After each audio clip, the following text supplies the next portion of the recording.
The Alabama Hills Ambush. Shadows of danger. In the heart of the rugged Alabama hills, where the sun sets the desert ablaze and the mountains stand sentinel against the endless sky, there lies a town cloaked in shadows. It's a place where whispers of danger drift on the wind like tumbleweeds, and where the line between right and wrong is as thin as a strand of spider silk.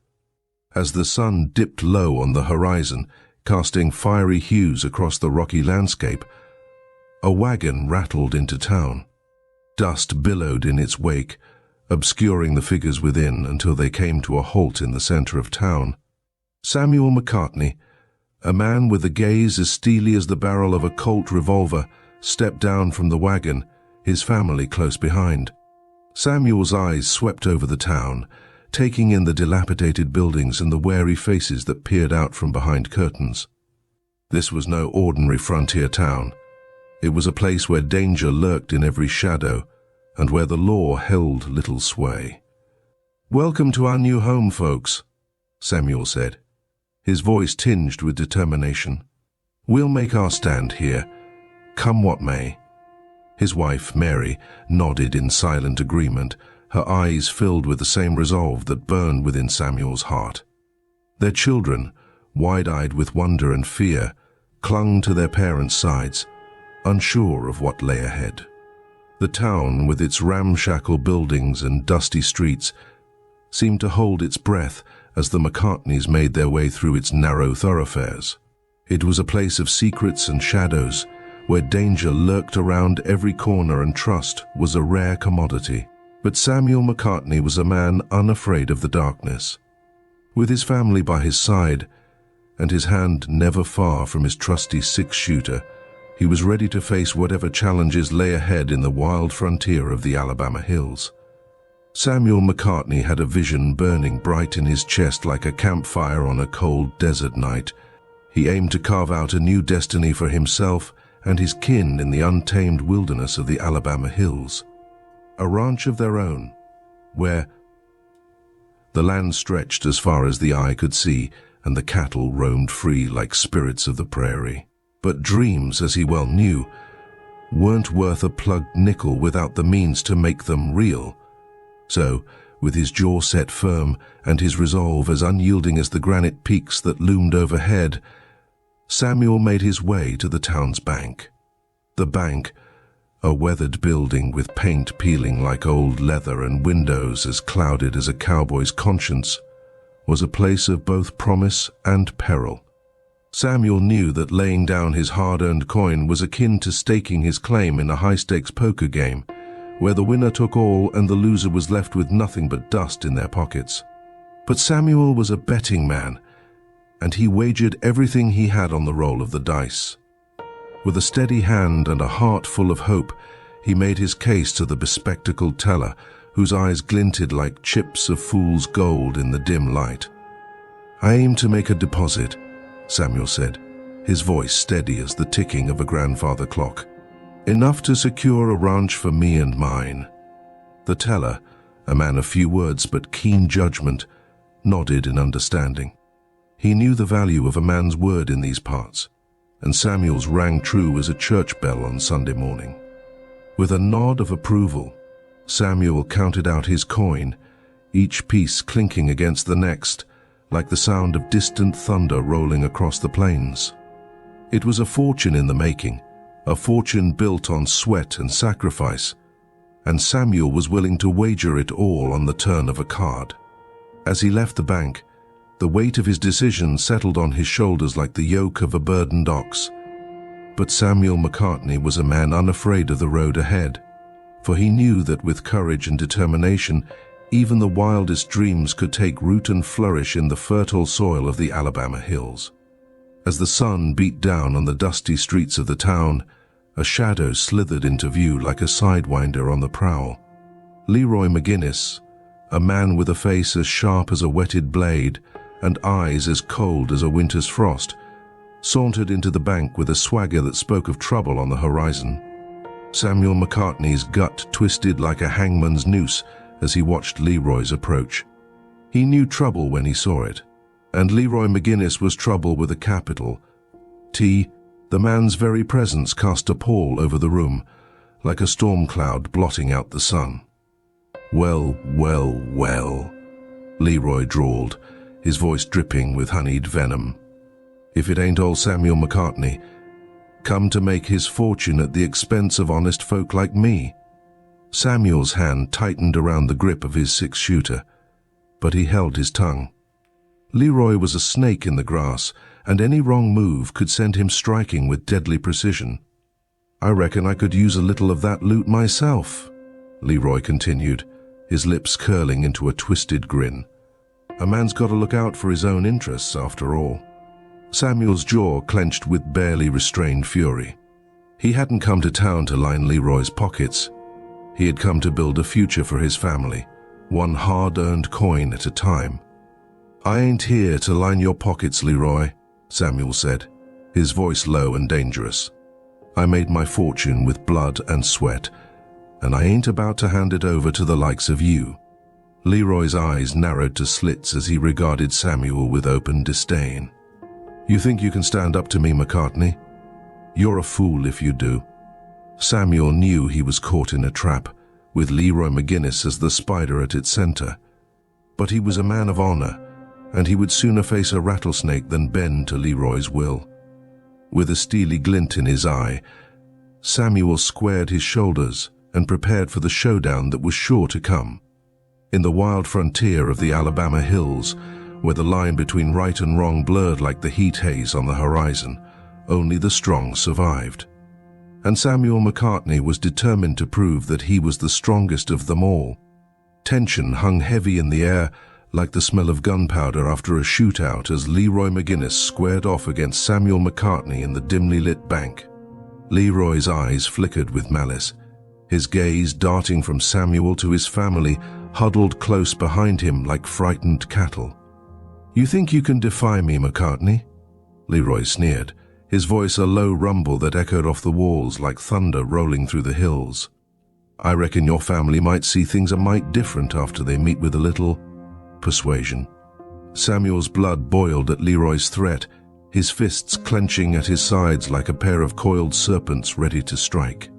But he held his ground, his gaze locked with Leroy's in a silent battle of wills. "You lay one finger on my kin, and you'll answer to me," Samuel growled, his voice low and dangerous. "I ain't afraid to draw iron if it comes to it." Leroy's lips curled into a cruel smile, his hand inching toward the grip of his own gun like a snake coiling to strike. "You're all talk, McCartney. Let's see if you've got the guts to back it up." The tension in the room was thick enough to choke on as Samuel and Leroy stared each other down, neither man willing to back down from the standoff that threatened to erupt into violence at any moment. But despite the temptation to draw his gun and settle the score once and for all, Samuel held fast to his restraint. He knew that a drawn weapon would only escalate the situation, putting his family in even greater danger. And then, in a flash of movement as quick as a striking rattlesnake, Leroy drew his gun, the sound of steel ringing out like a death knell in the silent bank. The room erupted into chaos, the sound of gunfire shattering the stillness like a crack of lightning splitting the sky. In that moment, Samuel knew that he had to act, or watch helplessly as Leroy's greed consumed everything he held dear. With a resolve as unyielding as the bedrock beneath the Alabama hills, Samuel steeled himself for the showdown that was sure to come. For in the wild frontier, where justice was as rare as a diamond in the rough, a man had to be willing to fight tooth and nail for what was his. And Samuel McCartney was ready to fight until his dying breath. The air crackled with the electricity of impending violence as Leroy's hand hovered over his gun, poised to strike like a rattler coiled and ready to strike. But before Leroy could even blink, Samuel's hand was a blur of motion, his trusty six-shooter leaping into his grasp at the speed of a lightning bolt. With a thunderous roar that echoed off the walls of the bank like the crack of a whip, Samuel fired off a shot that split the air like a jagged bolt of lightning. The bullet whizzed past Leroy's ear, missing him by a hair's breadth and embedding itself in the wall behind him with a resounding thud. Leroy's eyes widened in shock as he realized that Samuel was not a man to be trifled with.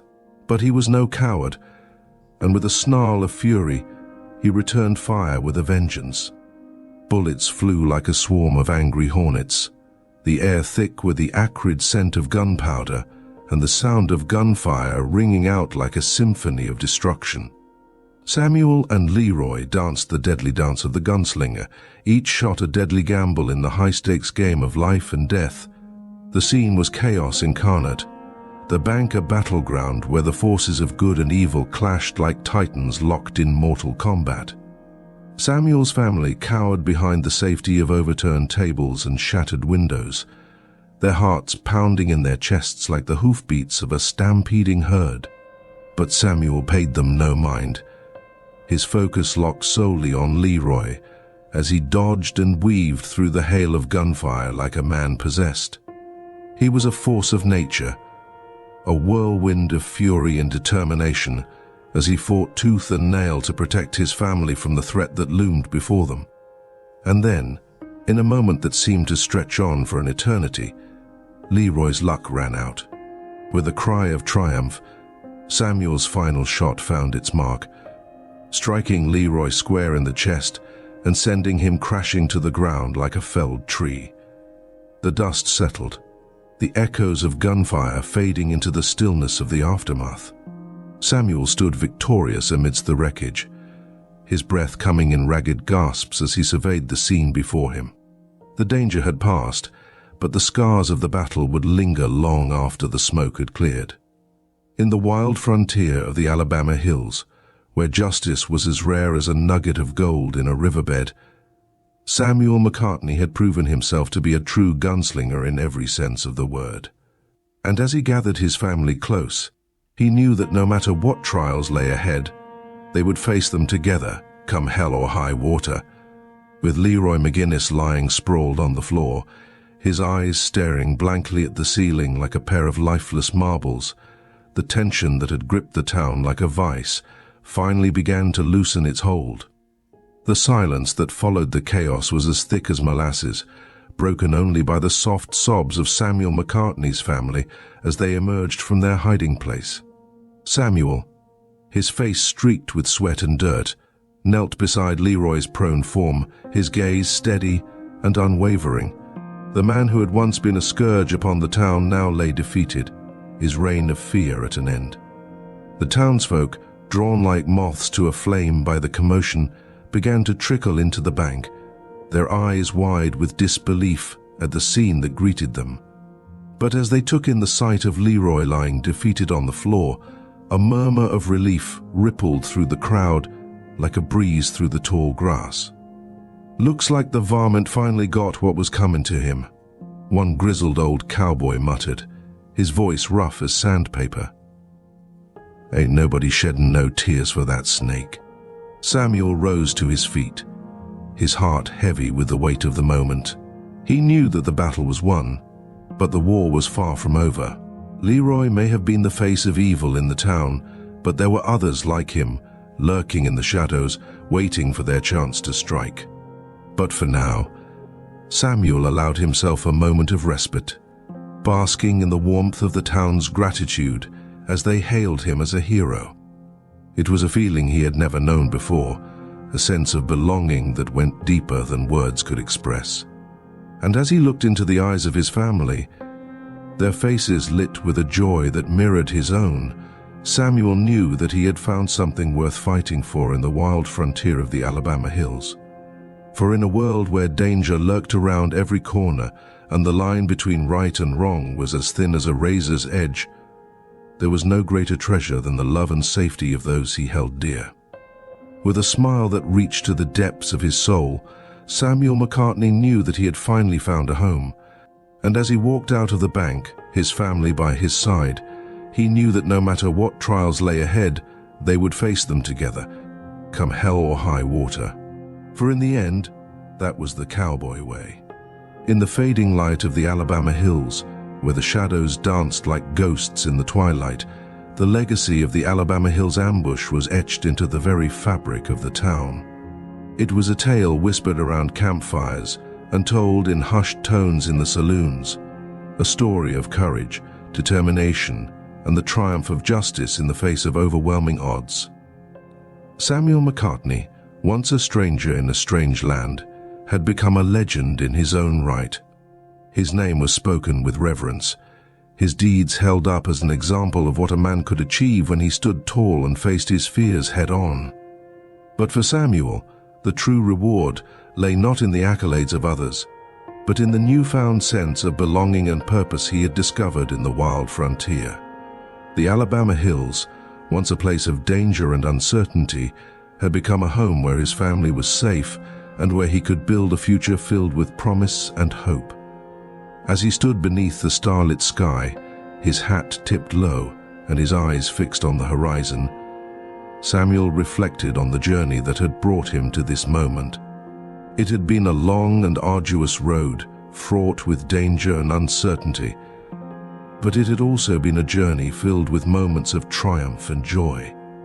And as he looked out over the rugged landscape that stretched before him, Samuel knew that no matter what challenges lay ahead, he would face them with the same courage and determination that had carried him through the darkest of days. For in the wild frontier of the Alabama Hills, where the sun set in a blaze of fiery glory and the wind whispered secrets to those who dared to listen, there was no greater reward than the knowledge that he had found his place in the world. With a smile on his lips and a song in his heart, Samuel McCartney rode off into the night, his family close beside him and the promise of a new day on the horizon. And as he disappeared into the darkness, the echo of his laughter mingled with the rustle of the wind, a testament to the enduring spirit of the cowboy and the untamed wilderness of the Alabama Hills.